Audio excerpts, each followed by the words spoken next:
मित्रांनो नमस्कार. मी अथर्व गोसावी. स्वागत आहे सर्वांचं आजच्या आपल्या व्हिडिओमध्ये. आजच्या आपल्या व्हिडिओमध्ये आपण तुम्हाला अशी एक गोष्ट सांगणार आहे. असा एक फंड सांगणार आहे ज्याच्यामार्फत तुम्ही शेअर मार्केटच्या 1,000 कंपन्यांच्या इंडेक्समध्ये इन्व्हेस्टमेंट करू शकता. लक्षात घ्या, इंडियामध्ये हा पहिल्यांदाच एक म्युच्युअल फंड लॉन्च होतोय ज्याच्यामार्फत तुम्ही एका फंडमार्फत 1,000 कंपन्यांमध्ये इन्व्हेस्टमेंट करू शकता. तुमचा एक वेल डायव्हर्सिफाय पोर्टफोलिओ ह्याच्यामध्ये बनू शकतो. तर मित्रांनो, मोतीलाल ओसवाल यांनी एक नवीन एन एफ ओ आणलेला आहे, नवीन म्युच्युअल फंड आणलेला आहे.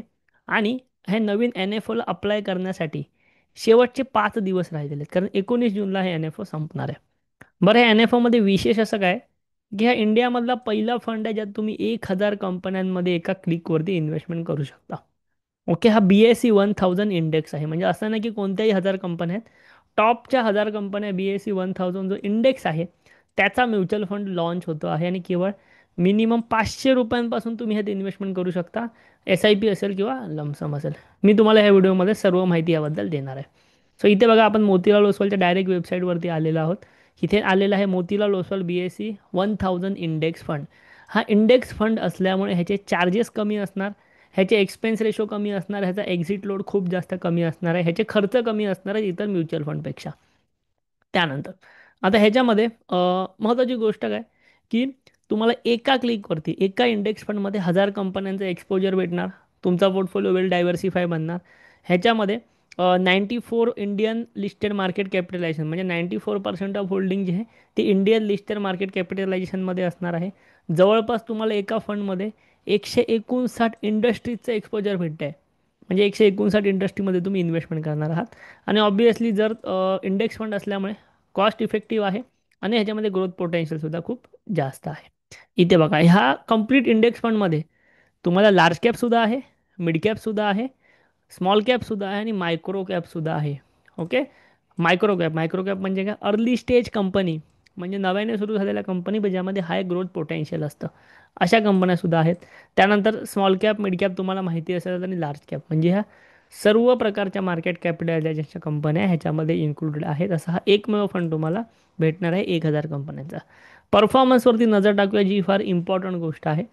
तर BSE 1000 का, तर आपण BSE 1000 आणि निफ्टी 50चं कम्पॅरिझन करूया. निफ्टी फिफ्टीने निफ्टी फिफ्टीने जे आहे ते गेल्या, इथे बघाल, 1 वर्षामध्ये 11% रिटर्न्स दिलेत. BSEने 8.5% दिलेत. बट जेव्हा तुम्ही लॉंगर पिरियडचा अभ्यास करता तेव्हा तुम्हाला दिसून येतं की निफ्टी फिफ्टीने 3 वर्षामध्ये 15%चे रिटर्न्स दिलेत. बट BSE 1000 हा जो इंडेक्स आहे ज्याचा आता NFO आला आहे त्याने 18%चे रिटर्न्स या ठिकाणी डिलिव्हर केलेले आहेत. 5 वर्षामध्ये निफ्टीने 22% रिटर्न्स दिले, BSE 1000ने 25% रिटर्न्स दिले. त्यानंतर 10 वर्षामध्ये निफ्टीने 12.75च्या CAGR रिटर्न्स दिलेले आहेत आणि BSE 1000ने 14% CAGR रिटर्न्स दिलेले आहेत. म्हणजे याचा अर्थ हा BSE 1000 हा जो इंडेक्स आहे तो निफ्टी 50पेक्षा लॉंगर टाईम फ्रेममध्ये तुम्हाला एक 2 ते 3% एक्स्ट्रा CAGR रिटर्न्स देते. लक्षात घ्या, CAGR जर तुम्हाला 2 ते 3% दर वर्षाला एक्स्ट्रा भेटतो आहे ना, तर ते तुमची वेल्थ खूप जास्त मोठ्या पद्धतीने वाढवू शकतो. ह्याचा जो पास्ट परफॉर्मन्स आहे हा निफ्टी 50पेक्षा बेटर आहे. कारण की मी तुम्हाला जसं बोललो की निफ्टी 50मध्ये फक्त लार्ज कॅप कंपन्या असतात, बट ह्याच्यामध्ये लार्ज पण आहे, मिड पण आहे, स्मॉल पण आहे आणि मायक्रो कॅप कंपनीसुद्धा आहे ज्या खूप मोठ्या होऊ शकतात त्यांच्या त्यांच्या इंडस्ट्रीमध्ये. अशा कंपन्या ह्याच्यामध्ये कम्प्लिटली इन्क्लूड केल्या गेलेल्या आहेत. आणि हा फंड मोतीलाल ओसवाल यांनी लॉन्च केलेला आहे. इम्पॉर्टंट गोष्ट म्हणजे आता ना, ह्या फंडला जर तुम्हाला NFOला जर अप्लाय करायचं असेल, तुमच्याकडे फक्त 5 दिवस आहे.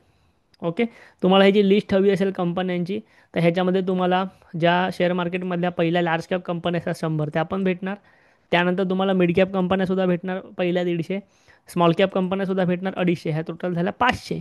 आणि या व्यतिरिक्त पुढच्या अजून 500 कंपन्या ज्यामध्ये तुम्हाला मायक्रो कॅप कंपनीज वगैरे सुद्धा आहेत त्या सर्वसुद्धा भेटणार आहेत. तर तुमचा पोर्टफोलिओ वेल डायव्हर्सिफाय बनतं. तुम्हाला जर लॉंग टर्मचा पोर्टफोलिओ बनवायचा असेल पुढच्या 10 वर्षासाठी, 5 वर्षासाठी, हा NFO तुमच्यासाठी एक बेस्ट ऑप्शन असू शकतो. NFOला अप्लाय करण्यासाठी तुम्हाला काही सिंपल प्रोसेस फॉलो करायचं. तुमचं म्युच्युअल फंडचं अकाउंट जिथे सुद्धा आहे तिकडे जाऊन तुम्हाला NFOला अप्लाय करायचं. फॉर एक्झाम्पल, इथे आपलं हे जे ॲसेट प्लस ॲप आहे, तुम्हाला जर आपल्या अंडर अकाउंट ओपन करायचं असेल म्युच्युअल फंडचं तर व्हिडिओच्या डिस्क्रिप्शनमध्ये जावा. आमची व्हॉट्सअपची लिंक आहे, तिथून आम्हाला मेसेज करा. त्यानंतर आमची टीम तुम्हाला अकाउंट ओपनिंगची लिंक सेंड करून देईल.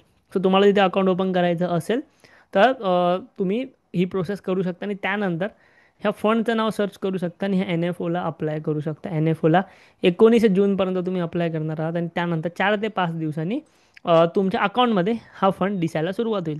जेव्हा तुम्ही एन एफ ओला अप्लाय करता तेव्हा कन्फर्म असतं की तो फंड तुम्हाला भेटणार, बट त्यासाठी एक 4 ते 5 दिवसांचा कालावधी जाऊ शकतो. ओके, सो मला कमेंटमध्ये नक्की सांगा की तुमच्यापैकी किती लोक हे एन एफ ओला अप्लाय करणार आहेत. सोबतच तुम्हाला हा व्हिडिओ आवडलेला असेल तर नक्की लाईक करा आणि आपल्या चॅनलला नक्की सबस्क्राईब करा. थँक्यू. धन्यवाद.